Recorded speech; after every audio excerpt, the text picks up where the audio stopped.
నీకు ఈశ్వరుడు ఎప్పుడు ఏమిచ్చాడో దానికి తృప్తి పడు. ఆ తృప్తికి కారణం ఉండక్కర్లేదు. ఆకలి సరిగ్గా లేదని 1000 రూపాయల మందులు వేసుకుని ఏడుస్తున్న వాళ్ళు కోట్ల మంది ఉన్నారు. వేళ పట్టున ఆకలేస్తోంది, సంతోషించు.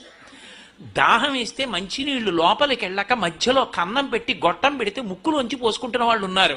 గుటుక్కు నీళ్లు తాగితే లోపలికి ఎడుతున్నాయి, సంతోషించు. రాత్రి తిని పడుకుంటే పొద్దుడికి కడుపులో పోట్లు వచ్చి జీర్ణం అవ్వక ఏడుస్తున్న వాళ్ళు 1,00,000 మంది ఉన్నారు. తిన్నది గుండ్రాయి అయినా సరే తెల్లారేటప్పటికి జీర్ణం అయిపోతోంది, సంతోషించు. పడుకుంటే నిద్ర పట్టక చారెడు మాత్రలు వేసుకు పడుకుంటున్న వాళ్ళు ఉన్నారు. తలగడా మీద చెయ్యెట్టుకుని ఇలా పడుకుంటే నిద్ర పడుతోంది. పుస్తకం ఉంటే తప్ప మాట్లాడలేని వాళ్ళు ఉన్నారు. వేదిక ఎక్కి కూర్చుని మాట్లాడడం మొదలు పెడితే గంగా ప్రవాహంలో వస్తోంది, సంతోషించు ఈశ్వరుడి కారుణ్యానికి. కొంతమంది కూర్చోలేని వాళ్ళు ఉన్నారు, కూర్చుంటున్నావు. నడవలేని వాళ్ళు ఉన్నారు, నడుస్తున్నావు. చూడలేని వాళ్ళు ఉన్నారు, చూస్తున్నావు. వినలేని వాళ్ళు ఉన్నారు, వింటున్నావు. ఈశ్వరుడు నీకు ఇచ్చిన